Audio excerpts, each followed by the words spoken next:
आदि में 100 दाने मक्की के ऐसे डालने के बाद उसमें थोड़ा थोड़ा अपने दोबारा उगाड़े कौन ऐसे पानी छिड़कना। अगर 100 में से 100 बीज उग जाता है तो आप समझ जाना ये बीज बहुत अच्छा बीज है।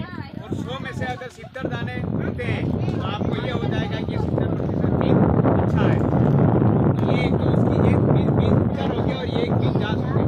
दूसरा, उस बीज को आगे और ग्रोथ कराने के लिए क्या करना, अपने पास इतने पैसे नहीं है, हम खाद कहाँ से डालें, क्योंकि आने वाला समय है ये बहुत भयंकर बीमारियां लाने वाला। अगर आपने डीएपी यूरिया पेस्टिसाइड केमिकल का उपयोग किया तो बहुत सारी बीमारियां आएगी, उसका उपयोग नहीं करना। और ये कहाँ से भरमार हुआ मैं आपको छोटा सा बता दूँ।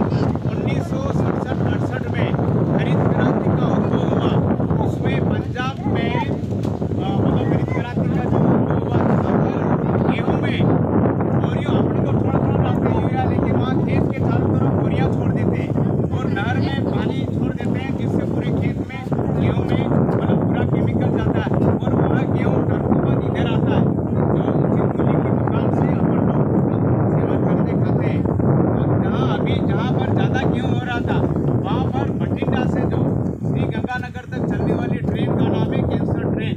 गेहूँ से कैंसर हो सकता है।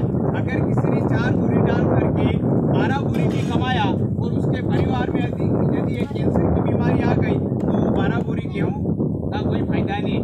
आप अगर कंपोस्ट खाद, जैविक खाद और उगने वाले खाद से अगर गेहूँ कमाते हो, भले वो 4 बोरी कम होगा लेकिन आपका परिवार भी स्वस्थ रहेगा। ये आपको पूरे बहनों को विशेष करके ध्यान रखना है। पुरुष तो क्या पता कहाँ चला जाएगा, लेकिन आप भी बीज को बोते हो तो सबसे पहले अपने घर पे जो बीज है उसी बीज को थोड़ा अलग करके और जो यहाँ पर विधि होती है उस विधि से शाम को भिगो कर वो रख देना और सुबह उसको बो देना। अब बो तो दिया, लेकिन खाद कहाँ से लाए मैं आपको सरल विधि बताऊँ। सबके घर पशु है, खाद के लिए कुछ नहीं करना, एक ड्रम लेना है तो उस ड्रम में 180 लीटर पानी डालना है।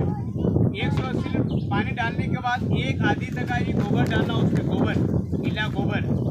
और पीपल या बरगद का पेड़ तो हर गांव में होगा, वहाँ से 1 किलो भर की मिट्टी लानी है और वो मिट्टी उसमें मिलानी है। फिर 1 किलो गुड़ डालना उसमें, क्योंकि ये जीवामृत में बहुत सारे 7 दिन में 15,000 करोड़ जीवाश्म पैदा हो जाएंगे। तो 1 किलो गुड़ डालना है।